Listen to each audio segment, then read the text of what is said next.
Steve here. Welcome to Results Mastery Live. Welcome if you're listening on LinkedIn Live, on Facebook Live, on YouTube Live, or if you're actually on my podcast. Perhaps you're listening to this on iTunes or Amazon Music or one of the many radio stations that we're going live on today. I don't know about you, but I just think, what I've just said absolutely blows my mind. And you just wonder where we're going to be this time next year or this time in 5 years or 10 years. How the marketing world has changed. But welcome. Thank you for your time in being here. I really do appreciate it.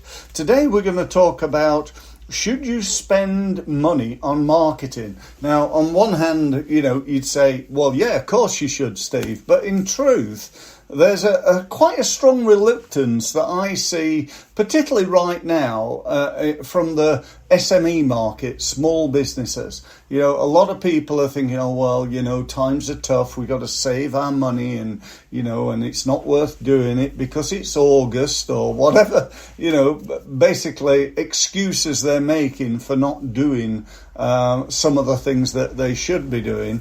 But the bottom line is, really, we should all be investing time, effort and money in sales and marketing all the time. If you think about just the concept of, it being August, people are away. What's the other reason? Oh, yeah, the economy or the war in the Ukraine and how that's affecting it and inflation and all that sort of stuff.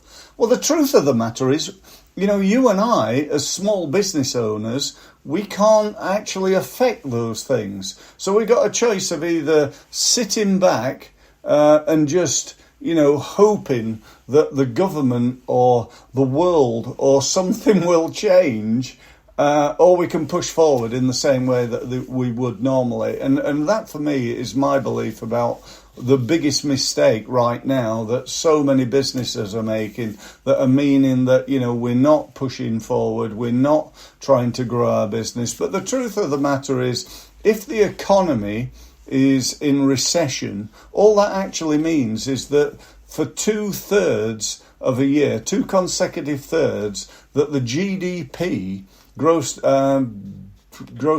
something product, I can't remember what the D is, gross domestic product, that's it, is gone down. But it's often gone down by like 0.2%. So that means Great Britain Limited, all the money that we make as a country has gone down by 0.2%. I don't mean your business has to go down. It doesn't mean so. What makes it go down is people reluctantly holding back and not pushing forward. So that's my belief about why you should be doing it. The other good news about that is often your competitors are not doing.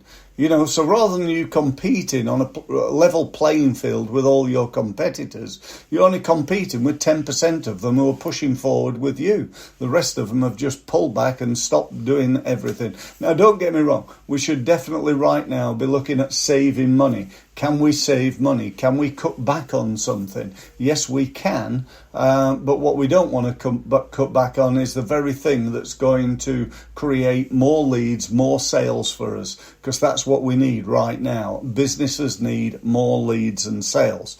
However, there is something obviously really important to think about, and that is the marketing that you're spending money on or time on that is not working. Clearly, we've got to do something. We can't keep spending, throwing money at Google or Facebook or LinkedIn or YouTube or whatever it is we're doing, and it's not working. Why would we do that? That would be stupid. So, A, we need to understand the results that we're getting. And B, we need to do one or two things. If it's not working, if you're spending money on marketing, now forget these people who tell you, well, it's about brand awareness. Let's leave that to Coca-Cola. Let's leave that to Vodafone and Nike and people with big, deep pockets that can afford to spend money on marketing that doesn't create sales. It creates brand awareness. As a small business, my belief is we've got to get a return return on investment from each and every element of your marketing. That's why I formed Results Mastery. It's about mastering your results. That's a 12-month program that I run to help businesses to do more and to get more and to grow their business. And I've been doing that for 28 years. So, I should know what I'm doing. But anyway, let's just look at this concept about what people are doing. Often I hear people all the time say, well, I don't really do much marketing. I just go networking, rely on referral, and I post once a week on Facebook and LinkedIn. Well, firstly, once a week, you might as well not bother. It probably ain't going to win you any business. And by the way, with all this hysteria around social media, if I was in a room now with 100 business owners and I said, hands up, who's posting on social media? I'm not talking about advertising now. I'm talking about just doing a post. I'd probably get 100 hands, nearly everybody. If I then said, hands up, who's actually winning business? I'd probably get like 2 hands. Hardly anybody wins business from doing that. Why? Because they simply don't do enough. It's like going to the gym and being a member and going to the gym once a month and doing 10 curls, right? It ain't going to get me fit. I need to be down there 3, 4, 5 times a week. And I need to put more effort in than just doing 10 curls. I need to do biceps and cycling and rowing and all that sort of stuff that gets me fit. So, that is certainly something I hope you take on board from today. So we're going to do 1 or 2 things in terms of the money that we're investing. We're either going to stop doing it and invest it in something else, and probably before we stop doing it, we're going to try to make it work.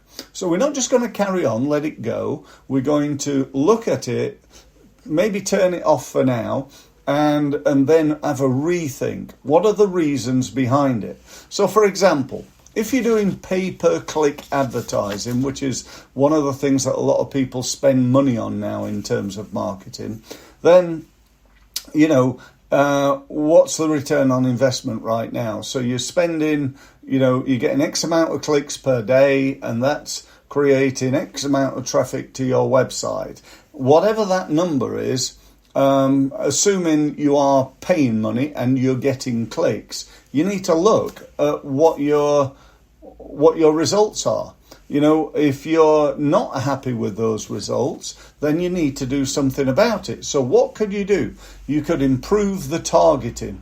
If you're sending the wrong people to your web page, that's going to affect your results. If you're sending the right people, but with the wrong message, in other words, your advert is not as good as it could be in directing the right people who are going to your website for the right reason, then, again, we need to redo your advert. But more likely, one of the biggest things when I see people in business and they're advertising that they're putting time, money, effort and money into, it's the landing page, it's the website, whatever it is, wherever you're sending people, if that's not excuse me, I got hiccups. If that's not working, then, you need to do something about it. Okay? So what would you do? You could change the headline. You could add a video. You could change the video if you've already got one. You could add some testimonials. You could change the words. You could change the subheads. You could change or improve the call to action. I see so many pages that I look at and people read down them and they read down. And then when they get right to the end, there's a little button that says, if you want to know more, click here. And that's a little button and it's right at the end. Make it big. Make it in your face. Offer something for free. You could do that, couldn't you? You could use it as a lead acquisition tool and not just try and sell them straight away. Selling to strangers is one of the hardest things to do. So it might be that you need to warm them up. If I put an advert out on, Facebook, and it said, sign up to my Results Mastery page, my Results Mastery program, and someone clicked it to have a little nosy, and they arrived on my page, and it said there straight in front of them, right, Results Mastery, sign up now for £299 a month. They're going to think, what? £299 a month. I don't even know how good this is. Probably need to speak to somebody.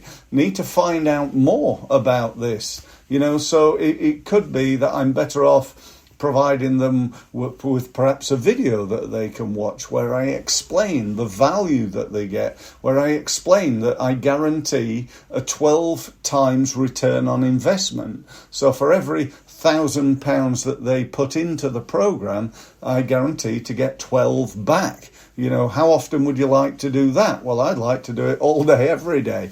And that's, by the way, what you should be looking at in terms of your marketing. So in other words, you should be testing. There's an old saying in marketing that the three most important things that you can do in your marketing is testing, and testing. I've already mentioned several things that you can test, like your headline, like your words, like your use of pictures and video and testimonials and calls to action and so on and so forth. You can change all those in order to improve the performance of the advert and or the web page. You can do that without it really costing you any money. What we're looking for all this time is always proof of concept. That's what we want from our marketing. We want to know that for every pound we put in to our marketing, that we're getting £4, £8, £12, £20 back on that investment. Does that make sense? I really hope and believe it does. We can measure this. We can do this. The great thing about this, quantified marketing that we've now got this opportunity to do through advertising on websites like Google and Facebook and LinkedIn and just about every other, search engine and social media site there is. Once you've got proof of concept, once you know for a fact that once I put in a small amount of money and I'm getting X return on investment, it's like, how often would you like to do that? I come back to my saying, all day, every minute of every day. Let me just tell you a quick story. We had a client who came to me and said, I've got a budget for Facebook advertising of £1,000 a month. Would like help. Excuse me. Would like help setting this up. So I said, well, let's just wait a minute. We don't know whether it's going to work or not. So let's just put in £10 a day. Let's just stick our toes into the water rather than investing a fortune in something that may or may not work. So I tried it for a couple of weeks. First week went okay. I think we got like £2.60 back for every pound he spent. So that wasn't bad.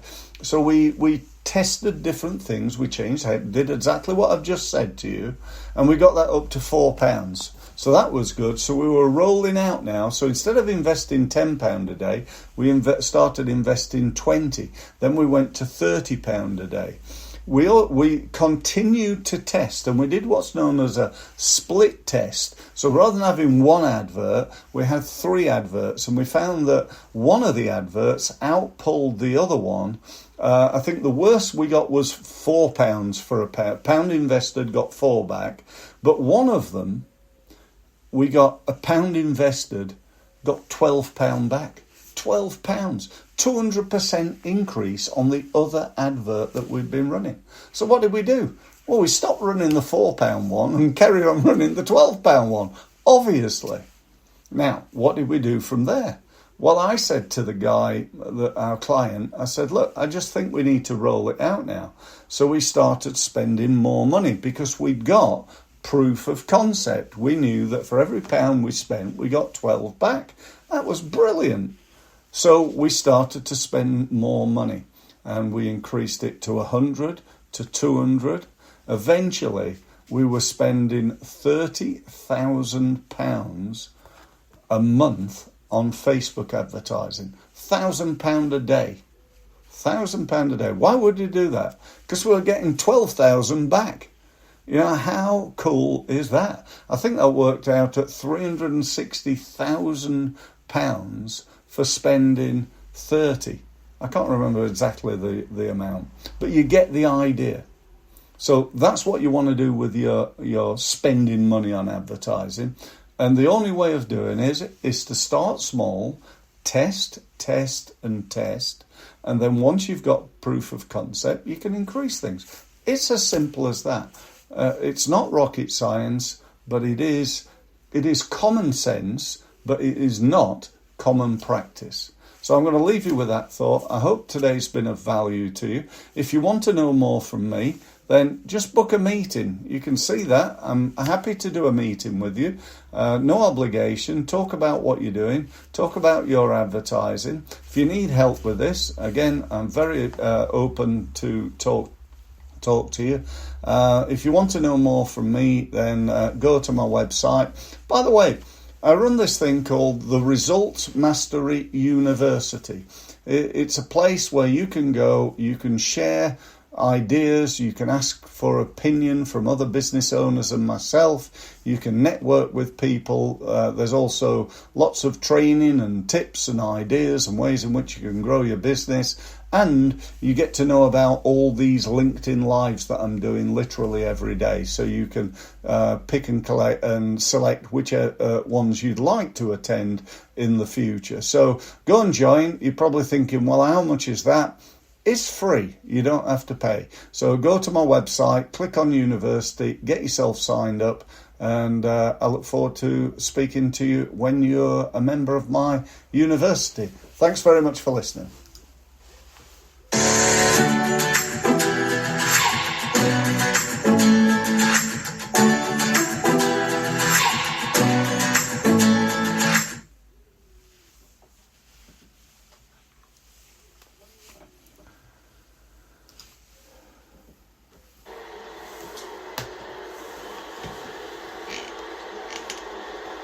Especially for me, still making way. Niamh Charles in her second appearance of the tournament.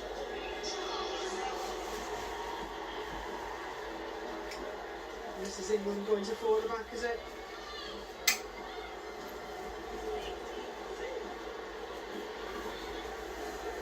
Looks like Dave Staley at the moment has dropped to left back, just can't to right back. Niamh Charles in that midfield role. 6 minutes of additional time. I think the Australia coach thinks that it should have been more. This is big. This is huge. England beat the hosts in 2015 in Canada, but this has been a significantly bigger mountain to climb.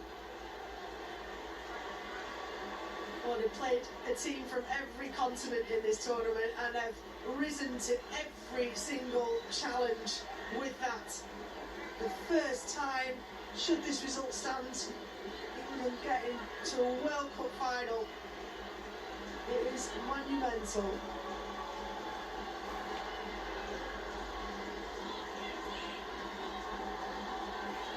And the woman in charge, Sarina Wiegman,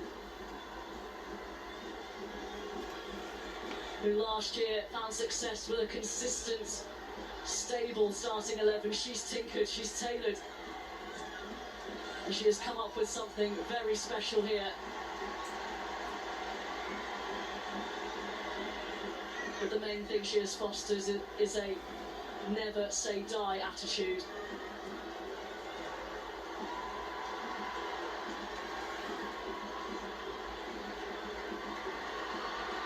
Cooney cross. Fine showing her pace. She's getting behind Niamh Charles. Fine with the pullback. Shadiak goes down. 3 shots for a penalty there. Australia come again. Charged down by Kira Walsh this time. Kelly trying to hold it up. It looked like a well-timed challenge in my first view. Kira Walsh, absolutely brilliant tackle. And mainly claims from the crowd and their desperation to see Matilda's journey continue. Ford, once again, those tricks just haven't worked today. England have just been laser focused today. In possession, the balls had purpose, they've been patient. Out of possession, they have absolutely nailed their individual and collective tasks.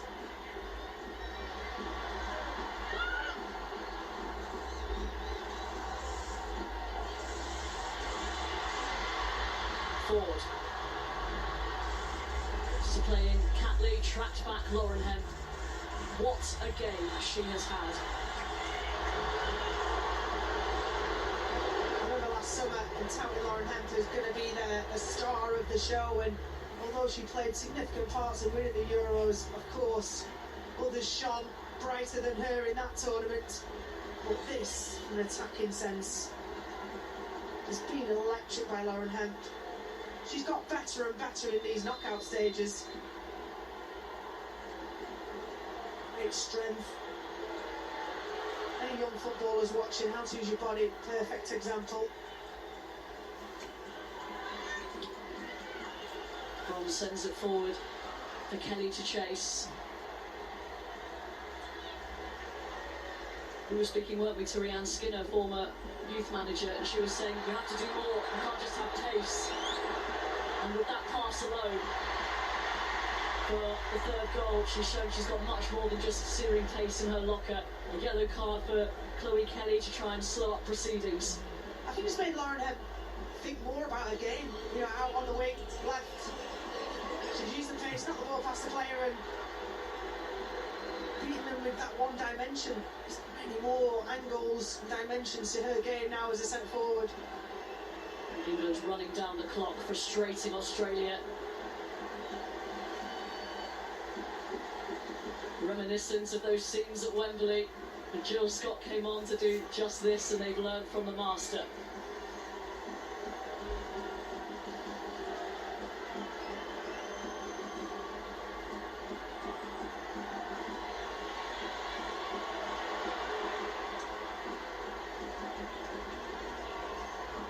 Don't see too many gaps in this team.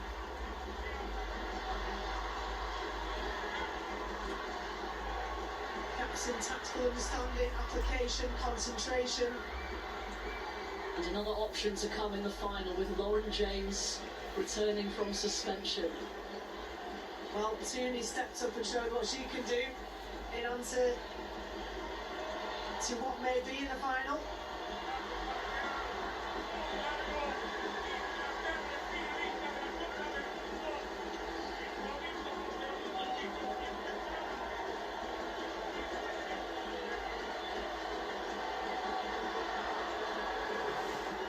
Two best friends, Ella Toon and Alessia Russo, both on the score sheets, sharing more incredible moments together.